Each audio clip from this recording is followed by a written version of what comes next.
ನಾನು ಸ್ವಾಗತವನ್ನು ಕೊಡ್ತೇನೆ.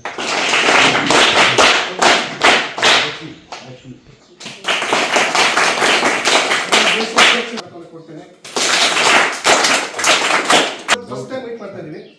ಇದ್ರ ಮುಂಚೆ ನಾವು ಫೋನ್ ಮೂಲಕ ಮಾಡ್ತಿದ್ದೆ. ಅವರು ಶ್ರೀಮಂತದ ವೈದ್ಯರು ಅಂತ, ಅಂದರೆ AMCಗಳು ಗರ್ಭಿಣಿಯರಿಗೆ ಎಲ್ಲ PSCಗಳಲ್ಲಿ ಎಲ್ಲ ವಿಭಾಗದಲ್ಲಿ ಅವರು ಹೋಗ್ಬಿಟ್ಟು ಗರ್ಭಿಣಿಯರಿಗೆ ಒಂದು ಶ್ರೀಮಂತ ಕಾರ್ಯಕ್ರಮ ಮಾಡೋದ್ರ ಮೂಲಕ ಹೆಚ್ಚು ಜನಪ್ರಿಯರಾಗಿದ್ದಾರೆ ಮತ್ತು ಇನ್ನಿತರ ಸುಮಾರು ಅವರಿಗೆ ಪ್ರಶಸ್ತಿಗಳು ದೊರೆತಿದ್ದಾವೆ ಮತ್ತು ಅವರು ಜನಪರವಾಗಿ ಮತ್ತು ಅತ್ಯಂತ ಇಲ್ಲಿಗೆ ಬಂದು ನಿಮ್ಮ ಮುಂದೆ ನಿಂತ್ಕೊಂಡಿರೋದು ಡಾಕ್ಟರ್ ಗೌತಮ್ ಅವ್ರನ್ನ ಮೀಟ್ ಮಾಡ್ತಿರೋದು ಮತ್ತು ನೀವು ನಿಮ್ಮನ್ನೆಲ್ಲ ಒಂದು ಪರಿಚಯ ಆಗ್ತಾ ಇರೋದು ಮಾಡಿದ್ದಾರೆ ಒಂದು ಬುಕ್ಕಲ್ಲಿ, ಆಯ್ತಾ? ಇಂಗ್ಲೀಷು ಕನ್ನಡ ಅಂದ್ರೆ ಇಲ್ಲ ಸರ್, ನಾವು ಕೊಡೋದೇ ಒಂದು ಇಡೀ ಒಂದು ಮಗುವೆ. ಎಷ್ಟು ಒಂದು ನನ್ನ ಬೆಸ್ಟ್ ಫ್ರೆಂಡ್ಗೂ ಕೇಳಿಸ್ಬೇಕು, ಆ ಥರ ಕೇಳಬೇಕು. ನನ್ನ ಬೆಸ್ಟ್ ಫ್ರೆಂಡ್ ಸ್ವಾಮಿ ವಿವೇಕಾನಂದ. ಅರ್ಥ ಆಯ್ತಾ?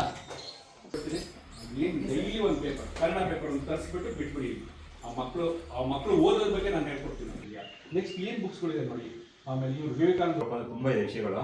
ಯಾಕಂದ್ರೆ ಅವ್ರಿಗೆ ಎಷ್ಟು ಥ್ಯಾಂಕ್ಸ್ ಇರೋದು ಸಾಲಲ್ಲ. ಯಾಕಂದ್ರೆ ಬೆಂಗಳೂರಿಂದ ಬಂದು ಅಲ್ಲಿಂದ ಕಾರಕ್ಕೆ ಬಂದು ಇಲ್ಲಿ ಸ್ಟೇ ಮಾಡಿ ಬಡ ಮಕ್ಕಳುಗಳಿಗೆ ಗುರ್ತಿಸ್ಬಿಟ್ಟು ಒಂದು ದಾನ ಮಾಡ್ಬೇಕು ಅಂದ್ರೆ ಅಷ್ಟು ಸುಲಭ ವಿಷಯ ಅಲ್ಲ.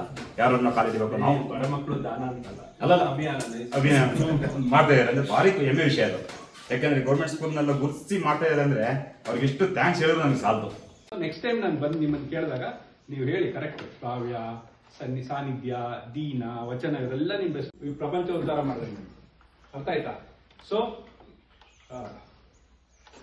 ಎಸ್, ಏನ್ ಪ್ಲಾನ್ ಅಂತಂದ್ರೆ ನಿಮ್ ನೆಕ್ಸ್ಟ್ ಟೈಮ್ ನಾನು ಬಂದು ನಿಮ್ಮ ಬೆಸ್ಟ್ ಫ್ರೆಂಡು ಇವರು ಯಾರೋ ಅಬ್ದುಲ್ ಕಲಾಂ, ಡಾಕ್ಟರ್ ಅಂಬೇಡ್ಕರ್, ಸ್ವಾಮಿ ವಿವೇಕಾನಂದ, ಈ ತರ ಹೇಳ್ಬೇಕು. ನೀವು ಹೇಳ್ಬಿಟ್ಟು ಹೇಳೋದಷ್ಟೇ ಅಲ್ಲ, ಅವ್ರ ಬಗ್ಗೆ ಓದಿರ್ಬೇಕು. ಹೆಂಗ್ ಬಂದಿರೋದು ನಾನು ಹೇಳ್ತೀನಿ. News paper, TV news. ಇವಾಗ ಇನ್ನೊಂದು 20 ವರ್ಷಕ್ಕೆ ನೀವು ಯಾವುದೋ ಒಂದು ದೊಡ್ಡ ಎಕ್ಸಾಮ್ ಬರೀತೀರಾ, ಆಯ್ತಾ? ಒಂದು IAS, IPS, KAS ಯಾವುದೋ ಒಂದು ಎಕ್ಸಾಮ್. ನೆಕ್ಸ್ಟ್ ಇನ್ನೊಂದು 20, 25, 30 ವರ್ಷಕ್ಕೆ ನೀವು ಹಿಂಗ್ ಬಂದು ನಿಂತ್ಕೊಳ್ತೀರ. ಅರ್ಥ ಆಯ್ತಾ? ಅರ್ಥ ಆಯ್ತಾ ಇಲ್ಲ?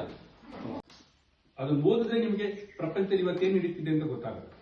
ಮನೆಗಳೆಲ್ಲ ಪೇಪರ್ ಬರುತ್ತೆ. ಆಮೇಲೆ ಯುದ್ಧ ನಡೀತಾ ಇದೆ, ಆಯ್ತಾ? ಯುದ್ಧ ಯಾವ ತರದ್ ಬಂತು, ಪೆಟ್ರೋಲ್ ಕತೆ ಏನಾಗ್ತಾ ಇದೆ, ಗ್ಯಾಸ್ ಬರ್ತಾ ಇಲ್ಲ ನಮ್ಗೆ. ಸೊ ಇದೆಲ್ಲ ನಿಮಗೆ ಗೊತ್ತಿರ್ಬೇಕು.